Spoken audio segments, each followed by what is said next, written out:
since I came in here in the pouring down rain that Hadad belly flops on the infield. I came in here with pouring down rain. That was like an hour ago, or 2 hours ago. You're dry now. Well, yeah. I'm not. Eventually you will be dry, just like I am.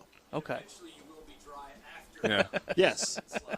I'm curious, if we had offered the $200 to Michael Borky, would he have done it?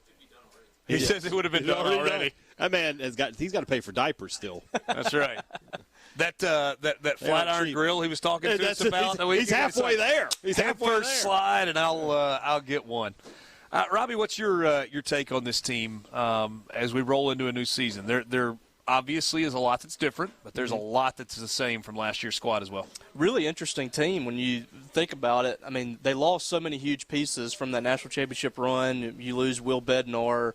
You lose Christian McLeod. You know, he struggled in the national championship, but that's a guy that was pitching on every single weekend during the SEC. That's a huge miss. And then also Houston Harding.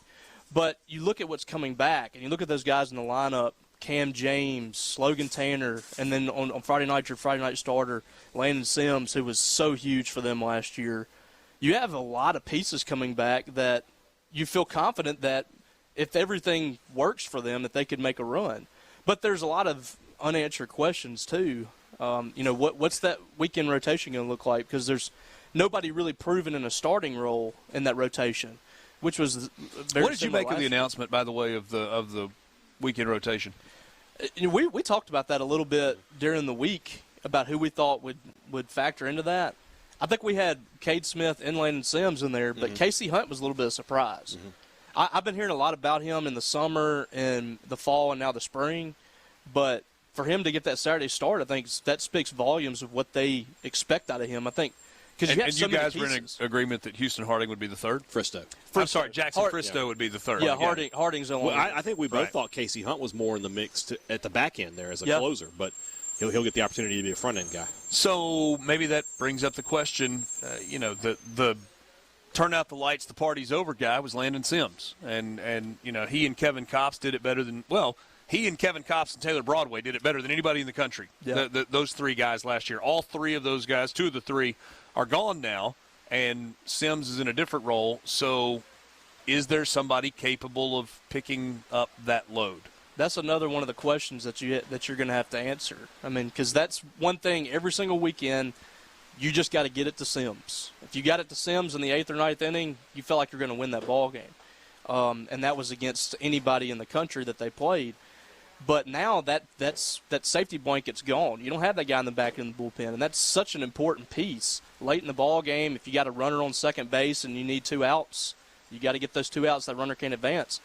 So if Chris Lemonis found himself in that situation tomorrow, let's say Landon Sims gives him 5 2/3, pitches well, gives up a run, strikes out 10, walks 1, whatever, and you bridge the gap, but you're up 3-2 in the top of the 9th, and you give up a leadoff double. Mm-hmm. Who's he going to get the final 3 outs? I think there's some options. There's Mikey Tepper that's got the ability to come in there. He's got the stuff to do that. Okay. I think Parker Stinnett, a guy that you might know from Oxford, from that area. He got a haircut, or is he still doing long hair? He got a haircut. Very disappointing about that. But that's a guy that could come in there and probably get the job done, you feel like. Control is the issue for him, though, right? I mean, it was. The stuff is no question. Velocity, the stuff was there. He gave up that big home run against Texas in the College World Series. But I think that he's got some confidence. That's the guy you can throw into the mix, too. It's going to be interesting to see how that plays out. Yeah. And like we said, we thought Casey Hunt was a guy who could have figured into that I don't know if rotation is the right word, but now he'll be at the front end. Could Fristow be a guy that looks at the end? I don't know if he's got the power. He's not. He doesn't throw quite as hard as maybe you'd like there. The wild card for me is Andrew Walling. Yeah. The left-hander transferred from junior college. He was at Oregon State. He's got some electric stuff, man, from the left side throwing 97. That's a guy that I thought was going to be a weekend starter, and I think there's multiple things that you can do with him. But you bring in a guy from the left side that's humming it up there 97, throwing strikes, that could be a guy that factors into that position as well. Walling is a huge Oregon X State factor guys for state this year. If he can be what he's potentially can be, and that's who you were saying was the Oregon State transfer? Andrew Walling. He could be a huge piece. So you got one of those in Oxford and one of those in Starkville. Yeah, really, really interesting. But yeah, so he was at Oregon State, transferred to junior college. A lot of people felt like he was probably going to go pro, and he didn't go pro. Yeah. So I don't think junior college worked out enough for him to make that jump. Right. But that was a guy that was a major win for Mississippi State to get him to school. In terms of the schedule, when and I mean, obviously early season is one thing, but you roll out with Long Beach State right out of the gate. Mm-hmm. Then you go through a stretch of games that are easier, and then you hit that stretch where it's Southern Miss and At Tulane. And And then Texas Tech and Tech. Biloxi.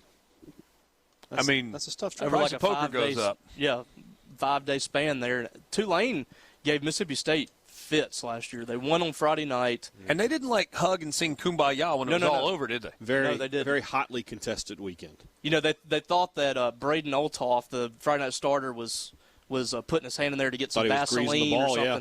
And so they went and checked it, and that threw gasoline on the fire. Yeah. And, you know, State had to hit a grand slam or 3-run home run or whatever to beat them on Saturday. And then pimped it. Yes. And then walked it off on Sunday. So Yeah. all three of those games. In a game where they were leading and Tulane hit a home run in Yeah. the top of the ninth. State could have very easily not only lost that series, been swept. Yeah. They had to come back in that ninth inning on Saturday to win that game. So Tulane that's a very tough game at Tulane. And then you stay down south and you go to Biloxi to play Texas Tech in 2 games. That's a big stretch there, non-conference. Then the mighty Princeton Tigers roll into town, and then it's Binghamton. Oof. What was the trivia question on Binghamton? That's Tony Kornheiser's. Oh, yeah, that's right. Oh, is it? Yeah. Oh. Yeah. Alma mater. Then you roll into league play, and you know, On the road. We've been doing the whole comparing the schedules thing, and Ole Miss catches a break this year, and that they Yeah. don't play Florida, and they don't play Vanderbilt, and they don't play They'll play Georgia. Georgia. Yeah. Mississippi State gets all 3 of those. I predicted Ole Miss to win the West last night. Yeah, you did. Just because of the schedule. I thought I think those teams are close enough. Them, LSU, Arkansas. But I felt like Ole Miss And caught State. the break. I'll throw that. Yeah, caught the break in the East. Yeah. State's got Georgia, Tennessee, and Florida. I hadn't really looked into the LSU schedule, but I think the bats that Ole Miss have is going to surpass, in my opinion, what LSU has, because I feel like they're going to be more well-rounded offensively. We know LSU is going to be a powerful lineup, but Ole Miss is going to be so difficult to get out. 1 through 9. and it's kind of 1 through 9, whereas with LSU you're talking 2, 3, 4, maybe 1 through 5. I mean, think about with that. Kevin Graham is a pesky hitter.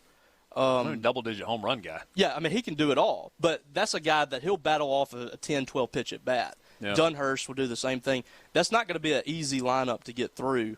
And I think that's going to separate teams. There's going to be teams that are going to go through cold spurts. Yeah. The ones that are just going to be pesky and that are going to work pitchers' counts and they're going to get not only home runs but singles and doubles in the gaps, those are going to be the teams that separate themselves. And pitching is going to come into play too. But right now, I feel like Ole Miss probably has an edge over somebody like Mississippi State in the West in the regular season just because of that schedule. You know, Borky, he and I were talking about that. I guess you were out. Was it one day this week? Last week? I don't know. Whenever it was, you were out. We were talking about that. It was when the coaches poll came out, and he said, "Hey, how would you have picked it?" I kind of did like a benefit of the doubt thing for Mississippi State. I was like, I mean, they won the national championship last year, and there's a lot of pieces back, and I believe in Landon Sims at the front end, and Chris Lamona seems to press the right buttons. So, you know, it's kind of like when you pick Alabama to win the West in football. Like, Yeah. Until proven otherwise, why not? Yep. But I think I told Borky, I was like, I'm kind of being waffly on this because I think it's Ole Miss and State that you're picking from. And then I think Arkansas and LSU are kind of right there together. I think A&M may surprise some people. I think Jim Schlossnagle is such a good coach. I don't